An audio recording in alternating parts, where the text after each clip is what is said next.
Dus van harte welkom allemaal. Ik ga in een notendop het programma van deze ochtend overlopen. Zo dadelijk gaat onze burgemeester Luc de Rijk Karel van Eetveld interviewen.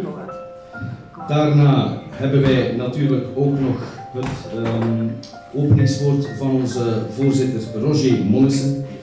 Even de volgorde goed zeggen. Eerst het openingswoord van onze voorzitter Roger Monnissen, dan het interview van onze burgemeester met gedelegeerd bestuurder Karel van Eetveld. Dan hebben wij een huldiging van een aantal historische figuren, mensen die meer dan het gemiddelde betekend hebben voor CD&V Temse.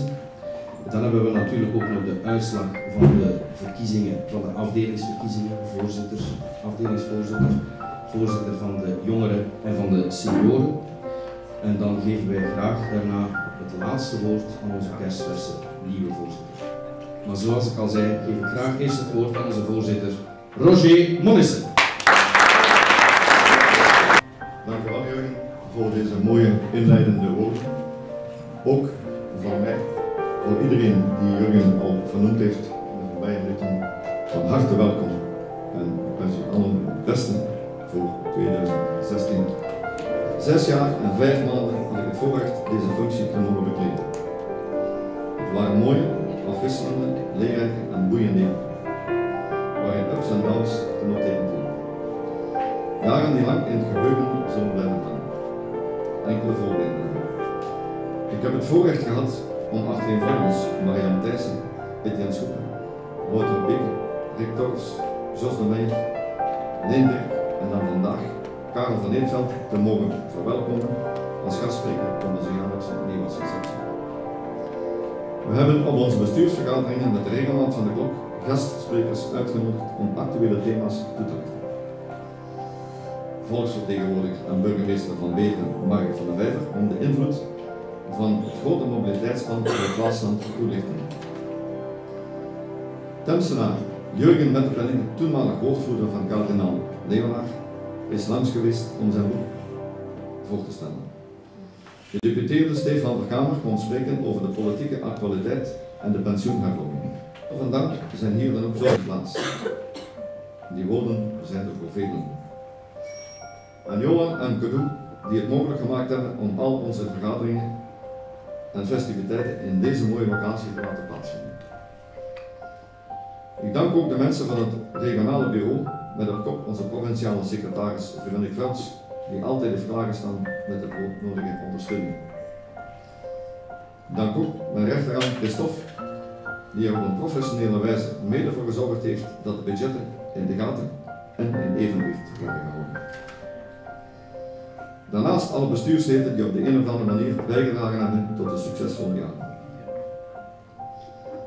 Ook een speciaal woordje van dank is hier op zijn plaats voor Jurgen als moderator van talrijke organisaties en ook voor de samenwerking met de dames die voor elke gelegenheid klaar hebben gestaan om het culinaire gedeelte in de goede banen te leiden. Ook vandaag zorgen ze weer voor een vlekkeloos verloop en dat verdient een dikke pluim.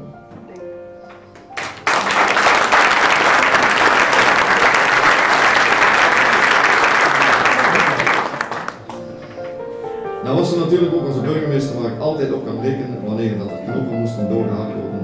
De bijeenkomsten, de vergaderingsjes die we gedurende 6 jaar heel dikwijls gehad hebben, verliepen doorgaans in gemoedelijke sfeer en altijd met het gewenste resultaat. Dat is verklaring. En tot slot wil ik natuurlijk mijn dagelijkse toeverlaat vermelden, die mij door al die jaren heen dag en nacht heeft, die door alle jaren heen dag en nacht heeft klaargestaan en waar en wanneer nodig was, op die manier voor mij een hele grote steun was. Dank u.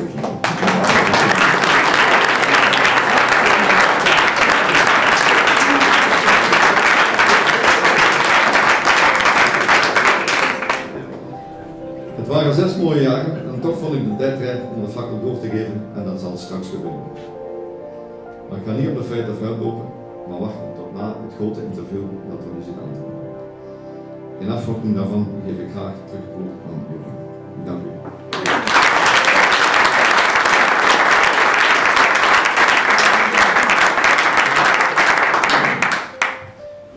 Dank u wel, Roger, voor deze mooie woorden.